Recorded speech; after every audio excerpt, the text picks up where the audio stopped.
Quiero mostrarle algo. Voy a pedirle que me preste toda su atención y que podamos entender de alguna forma algo que nos va a ayudar a entender nuestra realidad, nuestra naturaleza. Nos va a ayudar a entender también el sentido de nuestra existencia, por qué estamos en la tierra y cuál es el proceso que de alguna forma Dios quiere llevar adelante con nosotros. Pero para eso es muy importante entender lo que vamos a ir entendiendo a continuación. Creo que de alguna forma tenemos que darle respuestas a nuestra vida, nosotros mismos necesitamos respuestas, la sociedad necesita respuestas, que son respuestas existenciales. ¿Por qué vine? ¿A qué vine a la tierra? ¿Cuál es la misión, no? Eso es lo que ha llevado a vivir a tanta sociedad sin sentido, sin metas, sin proyectos, sin sueños, deprimidos, inmunodeprimidos, cansados, agotados, yendo de un lado para el otro por el mundo porque no encuentran de alguna forma el escenario, el lugar donde desenvolverse. Entonces necesitamos de alguna forma entender verdaderamente el sentido de nuestro paso por la tierra. Romanos capítulo 2, verso 13 dice, pues el simple acto de escuchar la ley, dice, no nos hace justos ante Dios. Es obedecer la ley y lo que nos hace justo ante sus ojos. Y en el verso 14 dice algo que realmente es impresionante. Verso 14, aún dice los gentiles, recuerden que Pablo, ¿sí? Pablo como ustedes saben, no solamente judío, sino que también un experto en la ley, dice algo realmente impresionante que mucha gente, incluso en el ámbito cristiano, le cuesta mucho explicar. Pero déjenme que lo podamos ver juntos. Verso 14. Aún los gentiles quienes no cuentan con la ley escrita de Dios.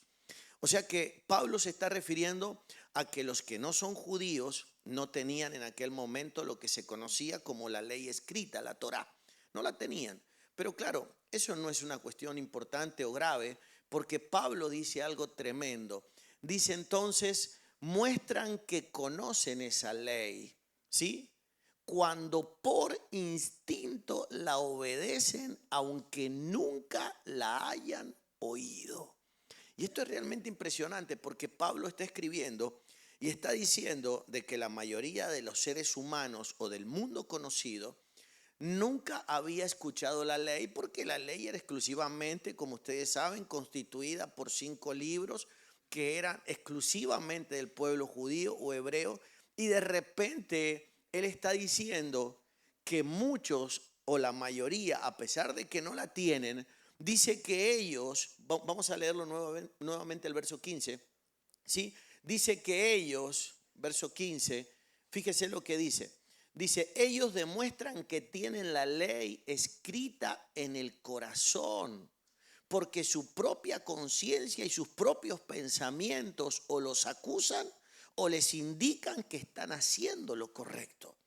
O sea que él está diciendo algo que realmente es impresionante, porque él está diciendo que la ley escrita de Dios o la ley que recibió Moisés en el monte Sinaí por parte de Dios y estaba inscrita primeramente en tablas y luego estaba interpretada en lo que se conocía como la Torá judía, el apóstol Pablo está diciendo algo que en aquel momento, yo sé que muchas veces cuando hemos leído esto a lo mejor no le hemos prestado atención, pero estaba diciendo algo que sonaría más o menos así.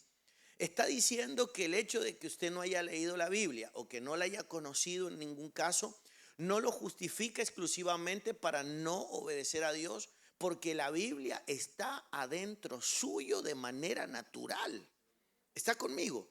O sea que la Biblia está incorporada dentro de nosotros. Por supuesto que no con ese lujo de detalles, porque lo que ha ocurrido a lo largo de los años es que hombres que han interpretado lo que estaba escrito adentro de ellos, que pudieron interpretar lo que estaba escrito adentro de ellos, luego lo han volcado en libros. ¿Me está comprendiendo? Pero lo más impresionante o más importante de todo esto es que usted todo lo que de alguna manera nos han mandado a hacer está escrito en nuestros corazones, como dice Pablo.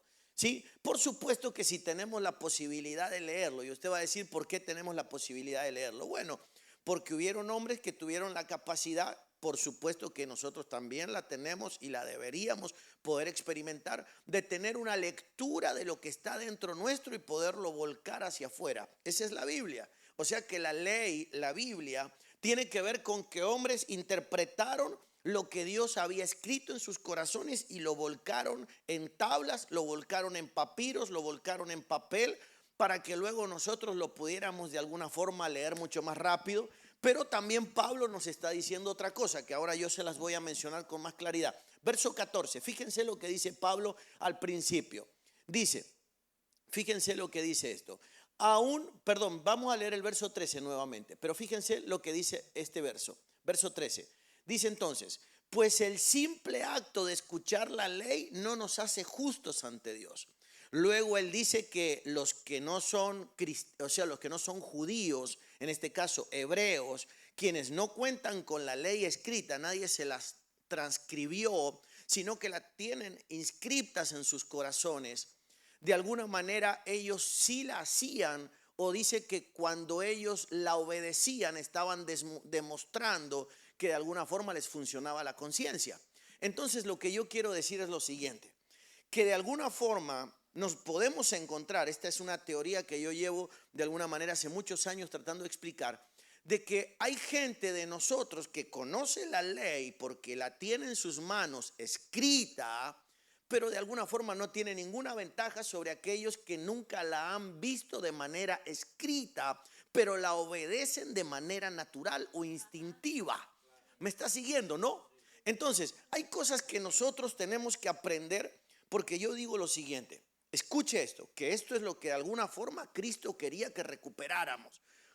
Por eso es que cuando viene el Señor Jesús a la tierra, Él dice, vamos a hacer una cosa. Parece que esta cuestión de escribir la ley de Dios, ¿sí? E institucionalizarla, parece que no nos ha llevado muy lejos. Porque cuando Él vino, se encontró con una situación media caótica. Se encontró con religiosos, o sea, con gente que había dogmatizado lo que primeramente estaba escrito de forma instintiva en el ser humano.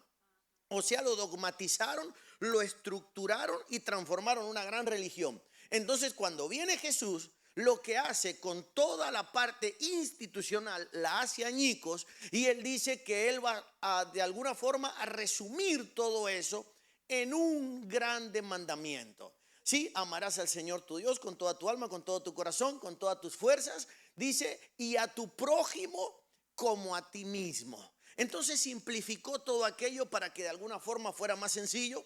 Pero, ¿qué es lo que deberíamos hacer en este tiempo? Parece que por lo que dice Pablo, el secreto no está en ningún caso en sencillamente leer la ley escrita de Dios, sino que de alguna manera yo tengo que aprender a interpretarla en lo profundo de mi vida. Entonces pienso que nosotros, sea como sea, la tengamos escrita o no la tengamos escrita, nosotros vamos a tener que aprender a tener una lectura de la ley de Dios en nuestro interior. Y Él dice claramente a través de qué funciona. Vamos a leerlo, verso 14. Aún los gentiles, quienes no cuentan con la ley escrita de Dios, muestran que conocen esa ley. ¿Cuándo la conocen? Dice, cuando por instinto la obedecen, aunque nunca la hubieran oído.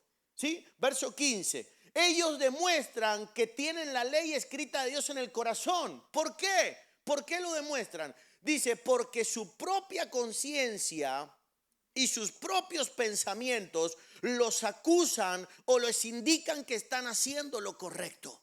Entonces, nosotros podemos tomar un atajo en el buen sentido de la palabra, en el sentido de que tengo que darle lugar, ¿sí?, al órgano invisible que opera dentro de mi vida, de cada uno de nosotros, que es el que nos va a ayudar en cualquiera de los dos casos, la tenga a la ley escrita o no la tenga a la ley escrita. Lo importante es que la tengo en mi interior, ¿me está comprendiendo? Y el tema es que aprendamos a interpretarla, porque el secreto ya no es, según Pablo, que la tenga escrita o que la deje de tener.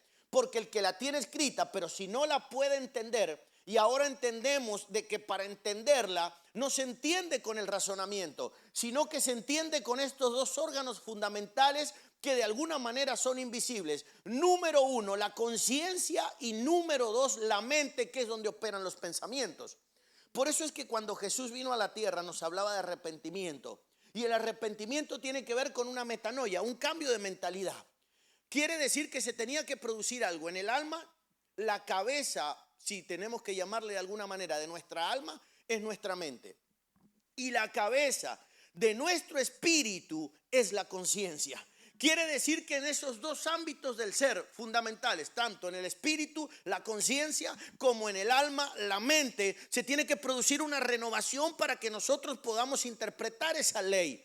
Esa ley que, por supuesto, que si usted la tiene afuera, o sea, escrita, y tiene acceso a ella, es extraordinario el hecho y fundamental de que usted la trate de interpretar. Pero ahora estamos entendiendo con que hay que interpretarla. Hay que interpretarla correctamente con la conciencia y hay que interpretarla correctamente con la mentalidad. Entonces, quiere decir que tenemos que desarrollar esos órganos internos para poder tener una interpretación correcta de la verdad.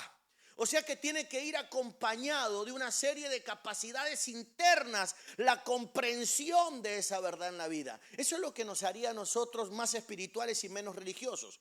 Eso es lo que nos haría a nosotros más sensibles y menos dogmáticos. ¿Me está comprendiendo? El hecho de tener una sensibilidad para poder interpretar verdades que nos han costado tanto. Por ejemplo, para que lo podamos entender de esta manera. Entendemos de que lo más grande que se puede interpretar desde la mente, escuche esto, perdón, desde la conciencia y desde la mente, los pensamientos, tiene que ver con el mandamiento supremo que es el amor. Dígalo conmigo, el amor. Pero ¿cómo nos ha costado amar? ¿Cómo nos ha costado honrar, perdonar, tener compasión y misericordia? ¿Cómo nos ha costado ejercer la piedad sobre la vida de la gente que nos rodea? ¿Cómo nos ha costado amar al prójimo? ¿Cómo nos ha costado honrar a las personas que han formado parte de nuestro desarrollo integral de la vida? Pero sin embargo, tenemos nosotros a lo mejor media docena de leyes escritas alrededor de nosotros. Algunos tienen hasta una colección de leyes escritas en su hogar. Otros la tienen abierta en el Salmo 91, en la mesita de noche. Otros tienen una porción de la misma pegada en la nevera o frigider, no sé cómo le llaman, ¿no? Refrigerador. Entonces necesitamos, por favor, eso tiene que pasar de la exteriorización dogmática, tiene que pasar a la revelación interna. Y para que eso ocurra, esto sí es absolutamente indispensable. Se tiene que producir algo en nuestra conciencia y en nuestros pensamientos, ya que es el órgano que rige la interpretación. O sea que si el Espíritu Santo va a intentar ayudarnos a que esto se revele, va a tener que utilizar nuestra mente y va a tener que utilizar nuestra conciencia para que esa ley se nos pueda verdaderamente revelar. Diga conmigo el Espíritu Santo. ¿Usted está feliz hoy o no? ¿Sigo adelante? ¿Seguimos adelante? ¿Está contento? Mírelo al vecino y dígale, pero con esa cara que lo acompaña lo que usted está diciendo, porfa. Dígale, estoy feliz de escuchar a este argentino. Ok, bien, escuche. Quiero que podamos entender que lo que está diciendo Pablo es una cosa realmente impresionante, transformadora. Es algo que es muy difícil de entender en cualquier mente, porque Pablo nos está diciendo que de alguna manera, entonces esa ley que está escrita dentro de nosotros, ¿por qué la mayoría no se ha enterado de esa ley? ¿Por qué la mayoría no ha podido verlo? ¿Ve que hay una división interna en la vida de nosotros? ¿Ve que hay una incapacidad para poder interpretar esa ley? Déjeme que se lo muestre, por favor, de una manera figurada. Yo sé que lo mencioné la vez pasada, pero lo voy a volver a repetir aclarándolo. Y estas cosas hay que aclararlas y quizá hay que repetirlas muchas veces para que se clarifiquen. La mente opera en el alma y la conciencia opera en el espíritu.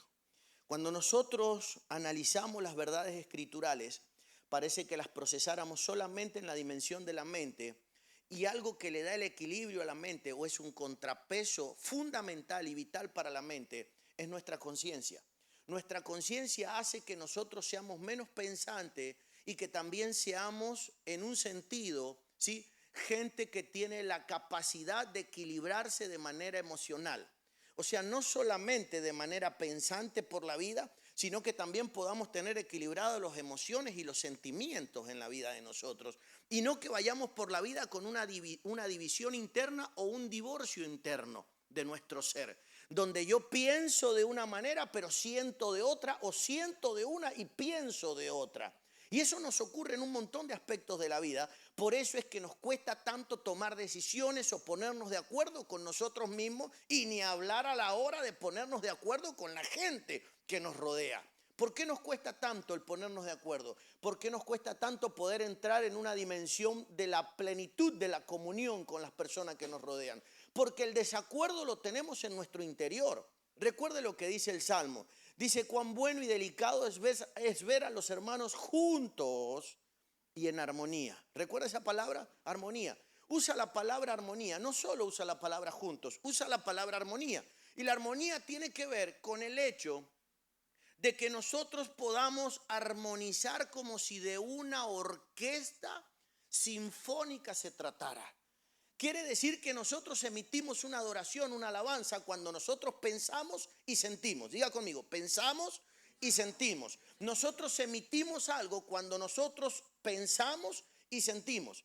A ustedes como pastores les debe pasar, y a ustedes les debe pasar como seres humanos también, en un sentido y en otro. Ustedes están con una relación laboral, de negocio, de amistad, familiar, y ustedes perciben cuando no están armonizando con alguien. Cuando uno dice hay algo que no encaja, hay algo que no logramos armonizar, tratamos de ponernos de acuerdo. O a lo mejor puede pasar esto: estamos vinculados emocionalmente, como te puede pasar con los vínculos sanguíneos, que estás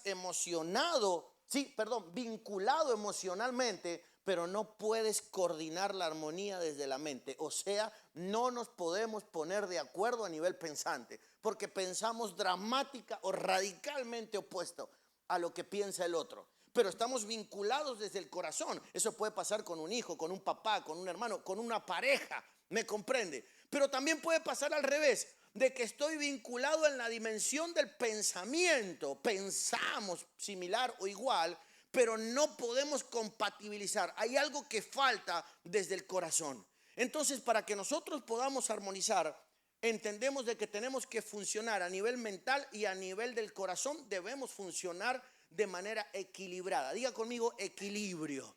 Es un equilibrio fundamental en la vida para poder armonizar. Y cuando armonizo con los seres humanos, que es lo más importante del universo, entonces tengo que armonizar con todo lo que me rodea en la creación.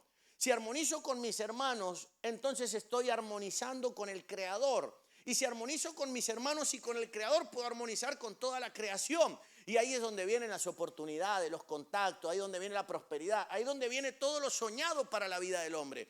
Ahí es donde dice la Biblia: busca primeramente el reino y su perfecta justicia, y las demás cosas vendrán por añadidura. Usted en la vida se dará cuenta de que las grandes cosas a tu vida nunca hay que salir a buscarlas. Las grandes cosas de la vida, si no, preguntémosle a gente, por ejemplo, que ha sido extraordinariamente exitosa en cosas como el matrimonio. Por ejemplo, piensen en esto. Cuando se conoció Efrén y Silvia, ¿cuántos años hace que se conocieron? 25. Se tuvieron que salir, se andaban buscando, se encontraron. O sea que Efrén llegó solo a la vida de Silvia, y la Silvia llegó sola a la vida de Efrén. Las cosas de Dios vienen solas. La gente que sale a buscar algo no lo va a encontrar, y cuando lo encuentra no va a tener los mismos resultados que cuando nos encontramos por la vida. La gente que anda buscando la riqueza no encuentra la riqueza. Por favor, lo que encuentra son momentos circunstanciales de abundancia, pero luego de una o por otra causa se terminan yendo, no terminan permaneciendo. O sea que hay una forma de entender cuando Dios trae las cosas. Las cosas que Dios trae, justamente las trae. Por eso dice la Biblia en el libro de Éxodo: y todas estas bendiciones vendrán sobre ti y te ¿qué? Y te alcanzarán. Vienen detrás de nosotros. Por eso es que por la vida no puedo andar yendo a buscar los contactos, las conexiones, las oportunidades. Mire lo que dice la Biblia claramente en el libro de Proverbios, en Eclesiastés: tiempo y ocasión le acontece a todo el mundo. Tiempo y oportunidad a todo el mundo. Pero claro, Tengo que estar alerta para reconocer de que estoy frente a una oportunidad de Dios y que está viniendo esa oportunidad de Dios a mi vida. Para eso nosotros tenemos que estar reformateados. Y déjeme pensar en algo que creo que es importante que nosotros lo podamos entender. Fíjese entonces en lo que dice. Dice que está en la mente, ¿sí? Y en la conciencia. Son dos órganos fundamentales para poder interpretar esa ley que está dentro de nosotros. Dígalo conmigo, la mente y la conciencia. La Biblia ahí lo menciona como pensamiento, los pensamientos y la conciencia. Se tiene que producir una renovación en nuestra mente, pero para eso necesitamos entender algo. Me gustaría que vinieran 3 personas para que pudiéramos, 3 hombres, porfa, vengan, acérquense 3 hombres, 3 varones, acérquense, párense ahí, porfa. Quiero mostrarles algo. Ok, dados vuelta, mirando hacia los hermanos, ahí. Quiero mostrarle algo con ellos 3 como ejemplo, porque hay algo que necesitamos entender que nos ocurrió a nosotros los seres humanos en nuestro interior. Es un conflicto constante, diario, ¿sí? A diario. Lo mencioné hace unos días acá cuando pasamos en el mes de julio, pero quiero volver a repetirlo para que nosotros podamos entender cómo nosotros funcionamos a nivel anatómico. Porque de la anatomía biológica tenemos una ciencia que nos habla de ella y la describe, sí, con lujo de detalle. Pero no tenemos un referente que nos hable de la anatomía espiritual. O sea, la gente no sabe ni cuál es su alma, ni cuál es su espíritu, ni cómo funciona, ni en qué parte, dónde tengo el problema, si es que lo tengo, dónde funcionan bien o dónde puedo funcionar mal, cómo estoy atento de lo que sería la mente, las emociones, la percepción. Pero présteme atención por un momento. En el principio Dios puso 3 cosas en el huerto del Edén. Puso a un Adán, puso a una Eva y puso a una serpiente. 3 elementos fundamentales dentro del huerto que coinciden exactamente, porque no puso ni 4 ni 2, coinciden exactamente con su naturaleza: cuerpo, alma y espíritu. Cuerpo, alma y espíritu. Adán, Eva y la serpiente. ¿Me está comprendiendo, no? Quiero que comprenda, por favor, que cuando Él creó todo en el huerto, podríamos leer un montón de cosas, cuando Él creó todo en el huerto para que no lo mire a Él de manera extraña, la Biblia dice que Él terminó, escuche esto, de crear y vio Dios que todo era bueno, incluyendo esto. ¿Me está comprendiendo? Todo, lo repito, todo era bueno. Dígalo conmigo, era bueno. Quiero que comprenda, por favor, quiero que comprenda que cuando las serpientes picaban al pueblo de Israel en el desierto y lo herían, Dios le dijo a Moisés que fabricara, que labrara una serpiente y la erigiera en el desierto para que los hombres, cuando la miraran a la serpiente, fueran salvos, ¿sí? O sanos de la picadura de la serpiente. Pero Jesús también lo citó. Jesús dijo que era necesario que Él fuera levantado de la misma manera que Moisés había levantado la serpiente en el desierto. Entonces, ¿qué es lo que nos estaba diciendo? Nos estaba diciendo que esto, que es nuestro cuerpo físico, que es también una tipología de la serpiente. Por eso es que Juan el Bautista, cuando evangelizaba en el desierto, le decía a ellos que se arrepintieran, generación de ¿qué?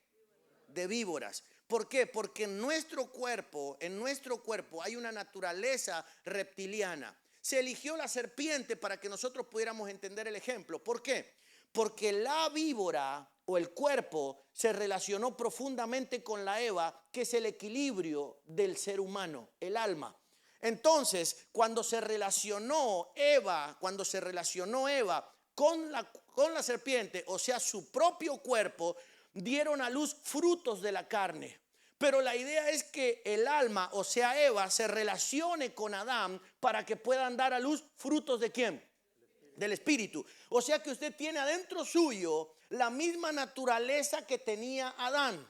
O sea que usted en su ser integral tiene un Adán, o sea un espíritu, una Eva, o sea un alma, y tiene un cuerpo, por favor, que tiene un paralelismo con la serpiente. Entonces ese cuerpo ha sido diseñado solamente para habitar la tierra. Eso Jesús lo aclaró. Sangre y carne no heredarán el reino. Está afuera, se está comprendiendo. Y usted va a decir ¿por qué? Sencillamente porque esto fue creado solamente para que experimentemos un proceso de 70 y 80 años mientras dura el proceso de nuestra vida. No fue creado con la idea de la eternidad. Lo que sí fue creado con idea de eternidad fue Eva y Adán, pero necesitaban un vehículo. El problema es que nosotros en este tiempo, nosotros aún no hemos aprendido a que esta relación se construya sanamente en nuestro interior. Mucha gente yo le he escuchado decir, ay, si pudiera yo volver a la era del huerto del Edén, entonces yo tomaría decisiones correctas. Usted todos los días toma decisiones adentro suyo. Eva constantemente está proponiendo en su interior, en vez de relacionarse con Adán, escuchar a Adán, someterse a Adán, sujetarse a Adán, vivir en sumisión respecto a Adán. Su alma está constantemente siendo seducida, ¿por qué? Por la serpiente, por nuestro cuerpo físico. Y luego los resultados no necesariamente siempre son malos, pero acá hay cosas que se pueden producir malas y cosas no convenientes. Por eso Pablo dice que primero aprendemos a dejar lo malo y luego aprendemos a entender lo que me conviene, a separarlo de lo que no me conviene. La Biblia dice que Jesús, como no lo tuvieron en cuenta Dios los entregó a una mente, escuche, alma, Eva, a una mente reprobada para hacer cosas que no convienen. ¿Me está siguiendo? O sea, nosotros hemos sido llamados para obedecerle al espíritu que tenemos en nuestro interior. El ser que tiene la ley escrita. ¿Me está siguiendo? O sea que si hay una ley escrita está acá. En el Adán, a él le dieron la ley. Él es la vida primordial de nuestra existencia. Y si hay alguien que la puede interpretar, es el Adán, no es la Eva. ¿Me está siguiendo? ¿Cómo sé de que no puedo interpretar en mi vida ni leyéndola la ley? Es que no está gobernando mi espíritu, mi ser, sino que la hembra está al mando de mi vida, la Eva. Por eso Pablo dice, no le permito a la hembra, ¿sí?, darle órdenes ¿a quién? Al hombre, al Adán, no le permito. Y él aclara, dice, porque ella fue la que incurrió en pecado. ¿Me está comprendiendo? Por eso es que Pablo habla constantemente de la mujer y dice, no le permito a Eva enseñar. Claro, es que ella no puede enseñar nada porque la información de verdad está ¿dónde? Está en el Adán, en el hombre, está en ello. Y por supuesto que no estoy hablando de género. Estoy hablando de que usted adentro suyo tiene esas naturalezas. ¿Por qué nos enfrentamos a un fenómeno social, mundial, universal, pandémico, que tiene que ver con la sexualidad, con el hecho de la degeneración del ser? Porque el problema comienza en el interior del hombre. ¿Me está comprendiendo? Al punto de alterar la genética humana, el ámbito hormonal del ser humano, y vemos lo que nosotros vemos, de que se ha cambiado, como dice Pablo, el uso natural de la mujer. El uso natural de la mujer. Y no está hablando exactamente de sexualidad o solamente de sexualidad. Dice que se ha mal utilizado. Se está dando un mal uso al uso natural de la mujer. Claro, es que la mujer fue diseñada para ayudar al Adán en nuestro interior. ¿Cuál era el secreto? Y ahora viene esto, ya termino con ellos tres. Cuando Dios lo puso a Adán en el huerto, Adán se sentía solo. Y dice que no halló para él ayuda idónea en la creación, claro, porque la ayuda idónea del hombre no está afuera. La ayuda idónea del hombre está adentro.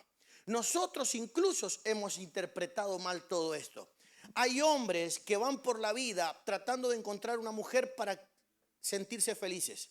Mujeres que van por la vida buscando lo que ellos llaman la media naranja. Yo no creo que eso exista. Yo creo que nosotros somos naranjas enteras. Dios no nos puede haber hecho a medias a ninguno de nosotros. Quiere decir que un hombre no debería sentirse vacío en ninguna etapa de la vida. Un hombre se tendría que sentir primeramente pleno y bien y cómodo consigo mismo en soledad, para luego no buscar la felicidad en un tercero, sino para compartirla. Por eso Adán no encontró ayuda idónea para él. ¿Qué tuvo que hacer Adán?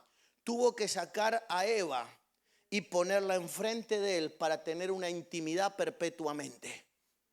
O sea que entre nosotros, entre nuestro espíritu, y entre nuestra alma tiene que haber una armonía.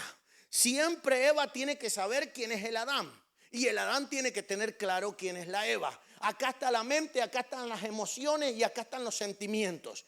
Acá está la voluntad del hombre. Acá está la conciencia. Acá está la capacidad de percibir el mundo espiritual y acá está la comunión. Acá está la ley escrita. Acá está la ley o el canon o la carta magna universal de la creación. Ella, el alma, se tiene que someter al Adán para que de alguna manera podamos ser efectivos en la vida. O sea que las decisiones no las puede tomar Eva. Las decisiones no las puedo tomar en las emociones o en los sentimientos. Las decisiones no las puedo tomar solamente de manera mental. Las decisiones las tengo que tomar desde el Adán. O sea, desde la interpretación del mandamiento, desde el amor. ¿Me sigue? Es importante que aprendamos a conocer lo que nos ocurrió entonces en nuestro interior para que podamos comenzar a interpretar de manera inteligente este misterio. ¿Cómo funciona el ministerio de la ley escrita en nuestros corazones? La mayoría de las personas está siendo guiado por Eva. Y por supuesto que mientras yo soy guiado por Eva, la mente material, escuche, la operación material, el último interlocutor material de todos los deseos de Eva termina siendo el cuerpo. Y termina dando resultados como Caín. Esta relación dio como resultado ¿a quién? A Caín. ¿Y qué es lo que era Caín? Un esclavo de la tierra. Eso significa Caín, esclavo. ¿Me está comprendiendo? Un esclavo que se vuelve enemigo de la creación porque mató luego a su hermano Abel. Entonces vemos nosotros que todos los resultados que se den acá nunca nos van a llevar a ninguna parte. Entonces no puedo tomar decisiones por emociones. Usted no se congrega acá por una cuestión emocional. Usted se congrega acá por una cuestión de carácter. Escuche esto, de carácter preexistencial. Dios le asignó la familia antes de la fundación del mundo. Fíjense en esto. La ley escrita de Dios nos funciona a nosotros en ámbitos de la vida, pero en otros ámbitos no nos funcionan. Por ejemplo, usted sabe desde que nace que la familia no se puede cambiar. ¿Cuántos han intentado cambiar al papá, a la mamá o a los hermanos? ¿Cuántos han intentado cambiar a los abuelos? ¿Cuántos han intentado cambiar a los tíos, a los primos o a los sobrinos? ¿Se puede cambiar eso? No, porque adentro suyo, en su estructura de conocimiento, usted sabe que eso es imposible. Pero no lo hemos entendido en el ámbito de la fe, en el ámbito de la espiritualidad. No lo hemos entendido de que usted no está acá por casualidad, de que existen en Dios causalidad. Dios te trajo a este lugar con una misión y te asignó una familia de la fe y te asignó una dana a tu vida, una paternidad de la fe que no se puede cambiar. ¿Y por qué me lo asignó? Justamente para ver de qué manera nos funciona el ser integral. La gente que lo cambia solo está poniendo en evidencia que no gobiernan ellos su ser, sino que los gobierna ¿quién? La Eva. Gracias, amados. Gracias. Yo quiero que usted lo toque al que tiene al lado suyo y pregúntele, ¿quién te gobierna? ¿Quién? Quiero que comprenda lo importante que es tener yo un test, que es lo que vamos a tener en los próximos instantes. Un test, ¿sí? Una evaluación personal, una mirada, ¿sí? Introspectiva de quién es el que gobierna verdaderamente mi vida. ¿Cómo me he conducido por la vida? ¿Quién es el que ha tomado verdaderamente las decisiones adentro mío? Porque luego cuando miro los principios divinos basados en el amor, digo, wow, ¿por qué en vez de cosechar tantos amigos he cosechado tantos enemigos? ¿Por qué en vez de tantas conexiones he desarrollado tantas separaciones y pérdidas a lo largo de mi vida? ¿Por qué he andado por la vida errante, desconectado con la prosperidad material? ¿Por qué voy por la vida? Parece que anduviese buscando algo cuando yo por la vida no debería andar buscando nada. Yo por la vida solo debería ir ocupado de crecer en Dios. y las demás cosas son añadidas. Pero nos hemos vuelto migrantes, buscadores de tesoro en la vida, buscando posibilidades económicas, buscando oportunidades de desarrollo material, pero nadie tiene una vida basada, sus movimientos en la búsqueda del crecimiento personal, del desarrollo de mi propia persona, de poder mejorar mi versión. La mayoría de nosotros somos personas que vamos por la vida tratando de competir con los demás y tratando de superar siempre a alguien. Otros tratando de ser mejor que otros y envidiando a otros. Tóquelo por favor al vecino y dígale, no tenés que vencer a nadie. No tenés que ser mejor que nadie. Solamente tiene que ser usted. Lo que pone en evidencia todo eso. Mire, piense por un momento. La serpiente le dijo algo a Eva que a usted se lo dice todos los días, muchísimas veces al día. La serpiente le propuso a Eva algo tan importante. Le dijo a Eva de que si comía de ese fruto sería como Dios. Algo que Adán ya lo era, pero se lo propuso a Eva. Le propuso a Eva que sería como Adán. O sea que lo primero que pasó, Adán era como Eva. Perdón, Adán era como Dios. Eva no. Recuerde de que Adán fue formado de una manera y Eva fue formado de otro. En Adán sopló Dios, en Eva sopló Adán. Es importante que entendamos la diferencia de naturaleza, la de Adán a la de Eva. No son iguales.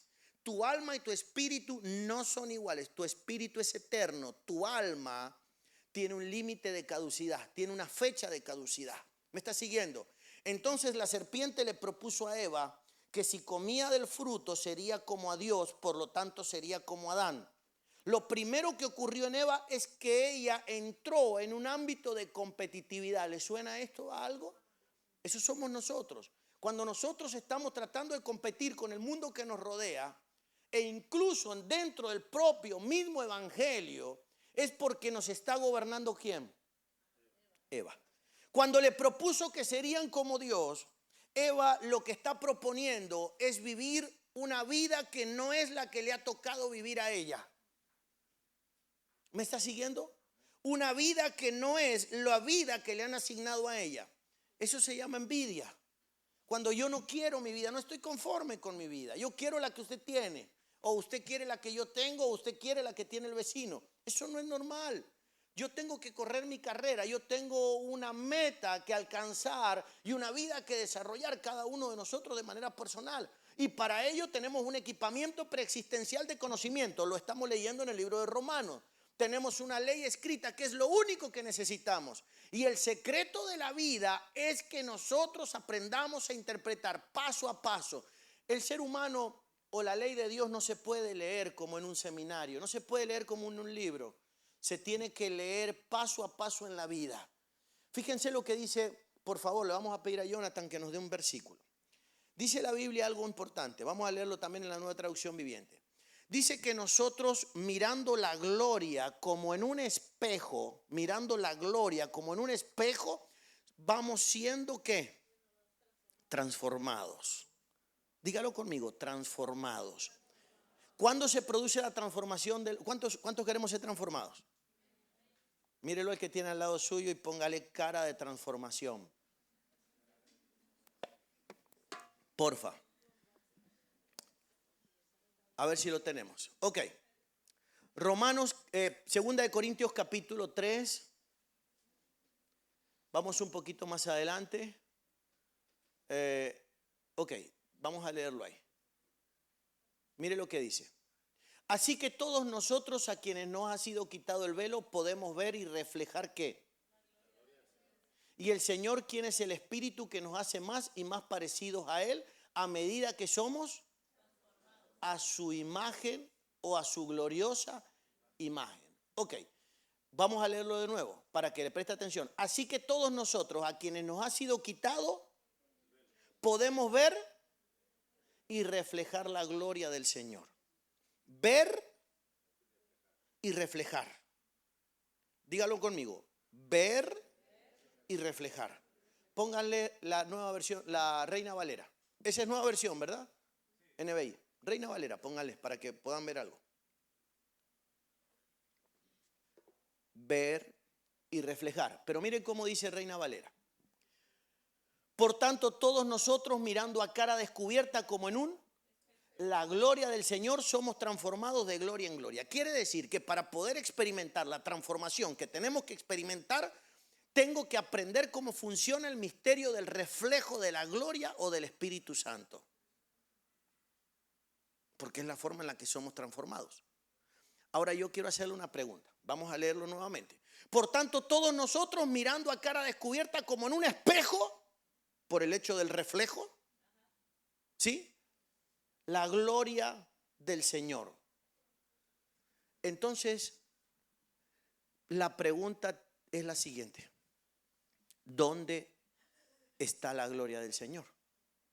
Que es aquella que cuando nosotros la miramos nos reflejamos. Y cuando nos reflejamos, ¿qué es lo que cree usted que puede ocurrir? Cuando nos reflejamos, que comenzamos a ser transformados. ¿Qué puede ocurrir ahí? Cuando usted está en su casa, sale de la ducha o va a salir, se termina de arreglar, quizás por lo último que pase sea por el espejo. Y siempre que pasa por el espejo o cuando pasa por el espejo, ¿cuántos le gustan los espejos? Normalmente a las mujeres les gustan mucho los espejos. Cuando pasan por el espejo, en el momento que pasan por el espejo, normalmente retocan o transforman algo. ¿Se produce algún retoque ahí? ¿Sí o no? ¿Por qué? Porque en el espejo vemos lo que está fuera del orden, ¿no? ¿Sí? En el espejo podemos ver lo que hay que acomodar, reacondicionar, retocar, no sé cómo quieran llamarle. O sea que es imposible, quiero que comprenda, o no tendría sentido, de que yo me refleje en la gloria de Dios sin estar dispuesto a retocar nada en mi vida. Entonces la pregunta es, ¿cuál sería esa gloria donde nos reflejamos? Porque si no sabemos cuál es esa gloria, entonces es lógico que andemos altamente desarreglados por la vida. Y que en el mundo espiritual, como si del mundo natural se tratara, nos puedan decir, este parece que no tiene un espejo. Porque no tiene arreglado muchas áreas que son evidentes de su vida. Entonces la pregunta es, ¿cuál sería ese espejo? O sea, su gloria. ¿Dónde estaría? Para preguntarnos eso lo podemos hacer al revés. ¿Dónde no está la gloria? ¿Hay algún lugar donde no esté la gloria? Que la gloria se haya retirado, que no haya gloria. Si yo leo la Biblia dice cosas como, por ejemplo, que los hombres tengan una esposa porque la esposa es la gloria del varón, la Eva, su reflejo. En el mundo natural la mujer es un reflejo del hombre. Normalmente lo que el hombre ve en ella no es el problema en ella, sino que es el problema en él. Y lo que ella ve en él en realidad no es un problema de él, sino que es algo que le ocurre a ella. En la vida nos pasa lo mismo. Toda la creación ha sido diseñada para ser un reflejo de nuestra vida. Cuando usted va por la vida y se encuentra con determinados géneros de seres humanos o tipologías de seres humanos o formas de vida diferentes de hombres a lo largo de su vida. Usted se encuentra con personas y usted dice, ¿por qué me encuentro estas personas? Hay áreas de nuestra vida que tienen que ser revisadas, tanto para bien como para mal. No necesariamente tiene que ver con el hecho de que yo tenga algo mal adentro, sino que a veces tiene que ver con el hecho de que yo tengo que crecer, porque la transformación no es solo cambiar lo malo. La transformación tiene que ver también con mejorar lo bueno en nuestra vida, para que nadie se vaya a sentir acusado, ¿me comprende? Porque nosotros normalmente relacionamos los cambios con que esto es malo. ¿Por qué lo tengo que cambiar? ¿Es malo? No, no necesariamente tiene por qué ser malo, pero sí hemos sido llamados a mejorar cada vez más y a evolucionar como seres humanos. Entonces, por tanto, nosotros todos mirando a cara descubierta como en un espejo la gloria. Jesús nos explicó que gloria tiene todo. E incluso cuando habló de Salomón y le hablaron de la grandeza de Salomón, Jesús dijo, ni Salomón con toda su gloria se vistió como uno de esos lirios del campo. O sea que todo en la creación tiene su propia gloria. Quiere decir que la gloria de Dios está en todas partes. Ustedes tienen una gloria. Cada uno de ustedes tiene una gloria. Este lugar tiene una gloria. Sabemos que cuando leemos lo del templo, dice que el templo fue lleno de su gloria. El tabernáculo fue lleno de su gloria. La tierra, la naturaleza, todo tiene una gloria. O sea que todo ha sido diseñado para que nosotros nos podamos en ella, ¿qué? Reflejar. ¿Por qué no nos podemos reflejar? Porque no todos estamos dispuestos al cambio. ¿Cuándo se comienza a producir la transformación? Cuando yo me reflejo con la intencionalidad de ser transformado. Cuando yo quiero cambiar. Cuando yo quiero verme verdaderamente reflejado en la vida de alguien. Cuando yo observo a alguien no para juzgar. ¿Qué es lo que nos tiene a nosotros eclipsado? Que nosotros a la gente no la miramos para cambiar nosotros, sino que la miramos tratando de ver qué les podemos cambiar a ellos. Y ahí es donde se eclipsa. Donde se nos impide a nosotros de verdad reflejarnos nosotros. ¿Me está comprendiendo? O sea que la gloria deja de cumplir el propósito para el cual de alguna manera está ahí. Porque la gloria está para que yo me refleje, no para que yo condene, juzgue, para que yo señale, para que yo menosprecie, para que yo lastime, para que yo dañe en cualquier área. Sino que la gloria está definitivamente para que yo me pueda reflejar. Para que yo pueda identificar en la vida de la gente determinadas cosas, tanto para mi transformación como para mi evolución. ¿Por qué nos cuesta tanto a nosotros reconocer el potencial que tenemos nosotros? ¿Cuántos creemos tener un potencial? Porque tanto lo bueno como lo malo se puede reflejar. Esa gloria está puesta ahí para reflejar tanto lo bueno como lo malo. ¿Por qué nos cuesta tanto a nosotros identificar las cosas buenas que tenemos en nuestra vida? Porque primero las tenemos que reconocer en alguien. Pero nosotros, como ocurrió algo que ustedes saben que ocurrió, fuimos afectados en los ojos cuando pasó lo que pasó en el huerto del Edén, nosotros vemos las cosas al revés. Entonces, cuando nosotros miramos a alguien y le vemos un potencial, no lo vemos para reconocerlo en nosotros, sino que lo vemos para envidiarlo. Y sufrimos. Cuando vemos a alguien que evoluciona, que se desarrolla, que crece, carismático, próspero, inteligente, sabio, lo envidiamos. En vez de nosotros permitir que si lo puedo reconocer en él, si lo puedo ver en ti, es porque también opera en mí. Y en el momento, por eso nosotros hemos dicho algo durante tantos años. ¿Qué hemos dicho? Que el manto que yo honre es el que yo recibo. Claro. Porque cuando yo reconozco que algo está en ti, luego tiene que venir el verdadero reconocimiento. Porque primero lo identifico. Y reconocimiento es honra. No es una verbalización bonita. Qué bonito el don que tiene. O qué lindo lo que Dios le ha dado. No es así el reconocimiento. El reconocimiento es de honra. Por eso cuando llegamos o nos ocurre que venimos a la vida y tenemos un papá, o venimos a la fe y tenemos un matrimonio pastoral, nosotros tenemos que aprender, o la naturaleza con la que Dios nos puso, es que reconozcamos lo que está ahí. O sea que nos veamos reflejados. Entonces cuando yo reflejo, escuche, cuando yo logro ver reflejado el talento, cuando logro ver reflejado los dones, las habilidades, las destrezas, las virtudes divinas, simultáneamente las estoy reconociendo ¿dónde? En mí. Y cuando yo hago algo, escuche, porque recuerde que es recíproco, es un efecto boomerang. Cuando yo reconozco algo en alguien y yo lo honro en ella porque veo que tiene algo de parte de Dios. Por eso Pablo cuando habla del matrimonio dice que a la mujer hay que tratarla como el vaso frágil y que hay que siempre ¿qué? Honrarla. Claro, porque es la forma, escuche esto, es la forma cuando yo honro.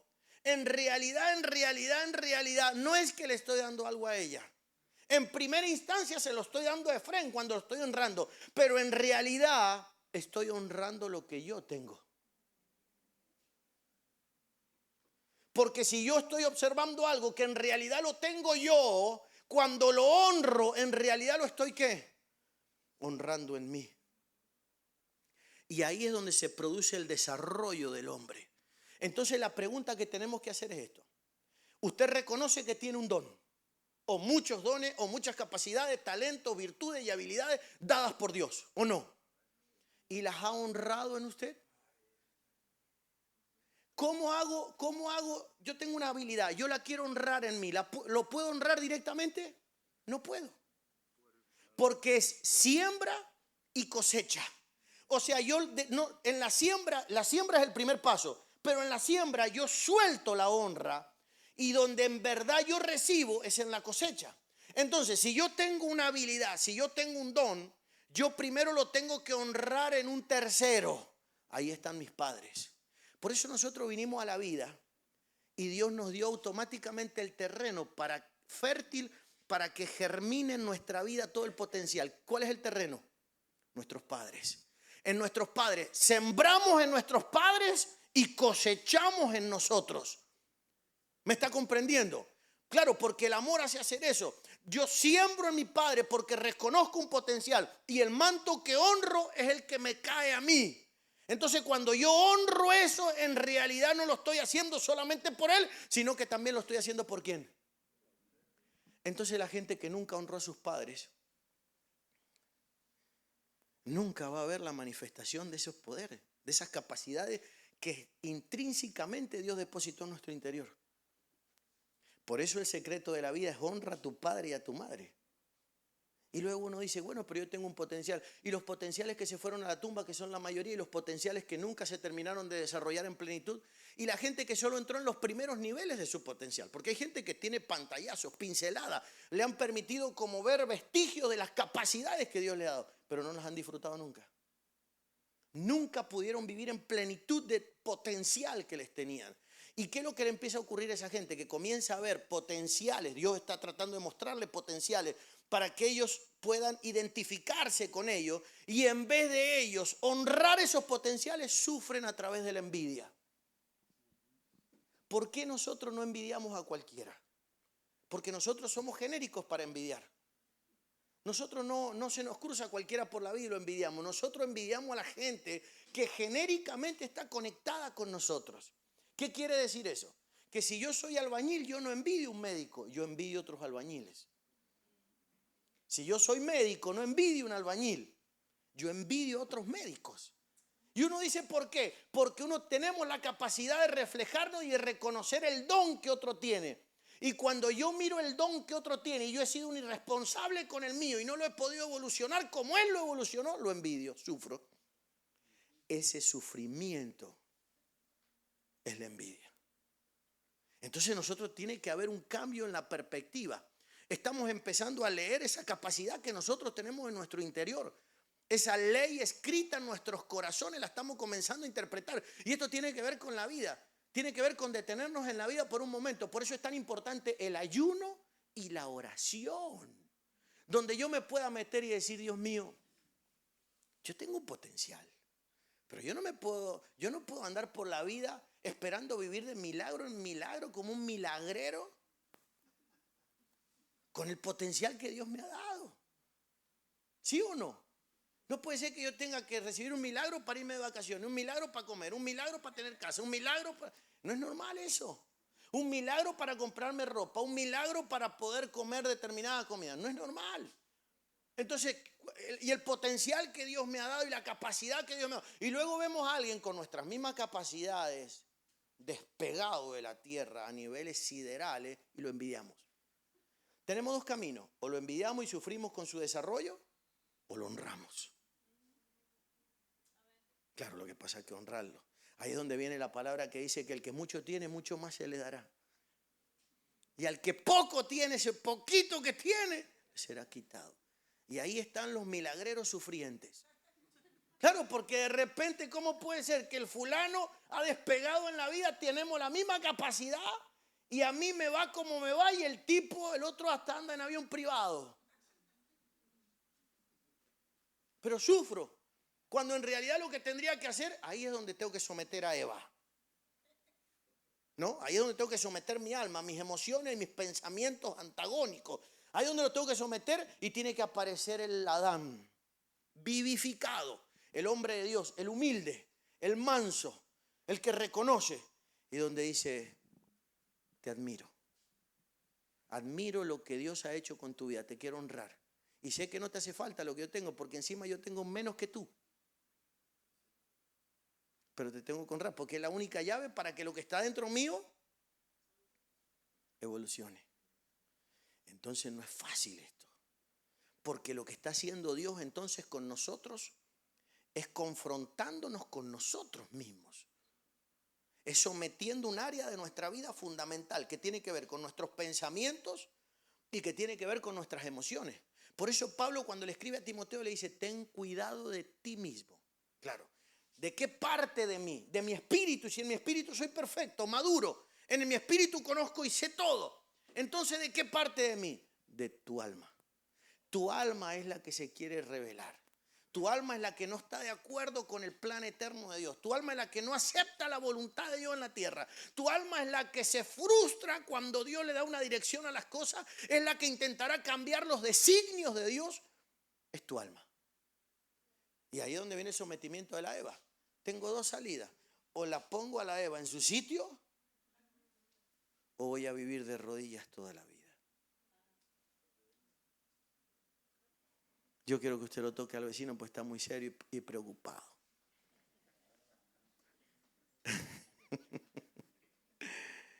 Tóquelo, por favor, al vecino y dígale, somete a Eva, porfa. Por supuesto, está claro que esto no tiene nada que ver contra la mujer. Nada que ver contra la mujer biológica. Aunque la mujer biológica también tiene que aprender a moverse con el Adán biológico. ¿Sí o no? Tiene que haber ahí ese otro lío, pero para otro ámbito, para otro momento. Pero lo que tenemos que resolver primero es ese lío que tenemos adentro de nosotros. Tenemos la serpiente descontrolada. Claro. La serpiente se está haciendo el festín al final. El Adán está arrinconado adentro de nosotros así esperando que alguna vez le den la posibilidad de dar una orden. Está como esposo asustado que lo manda a la mujer. Claro. Y la serpiente está a sus anchas, toma decisiones, voy, vengo, vayan, hagan, deshagan. Y nos tiene a usted y a mí como maleta de loco por el mundo. Porque lo primero que se produce es el abandono de la casa. Cuando hicieron lo que hicieron, cuando pasó lo que pasó, lo primero que pasó es que quedaron inaceptados para poder habitar dentro del huerto. Perdieron el hogar. Lo primero que ocurre cuando alguien escuche esto, recuerde que este hogar ha sido diseñado para que lo gobierne Adán. Nuestro huerto ha sido diseñado para que lo gobierne Adán. Cuando no lo gobierna Adán, nuestro cuerpo o este templo o este hogar se comienza a deteriorar. Y empieza a experimentar un deterioro.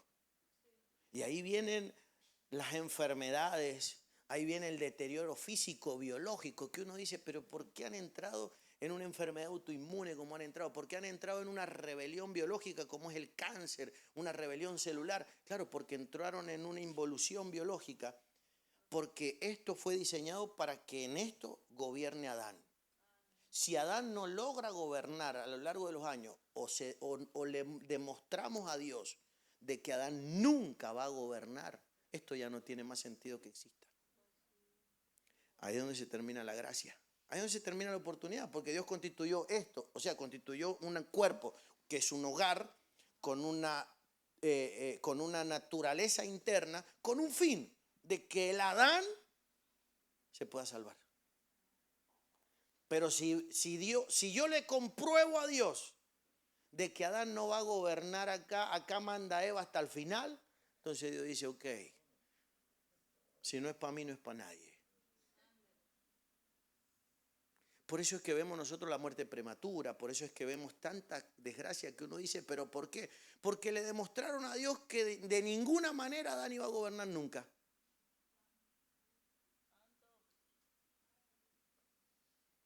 Es muy duro lo que estoy diciendo, ¿no? Sí, pero hay que decirlo porque la gente vive en un nivel de ignorancia. De hecho, a mí me ha tocado hablar con personas en enfermedades terminales y le he dicho, hay que devolverle el mando a Adán. Has andado toda la vida de iglesia a iglesia como malete loco por todos lados con tu familia. Te tenés que determinar. La Eva te ha llevado de la nariz por todo el planeta, como al diablo, dando vueltas a la tierra constantemente. Hay que tomar una decisión. No puedo ser una persona flemática, inestable. Tengo que darle lugar al Adán y el Adán es alguien estable. El Adán es serio, es maduro, coherente. El Adán no va zigzagueando por la vida, el Adán va en línea recta hacia su destino profético. Y ahí no manda la serpiente. Si el cuerpo se quiere enfermar, el Adán lo corrige. ¿Me comprende, no? Ahí no hay forma. Por más que el cuerpo se quiera inmolar, no hay forma. El que manda es Adán, pero hay que devolverle el control a Adán. En mi espíritu.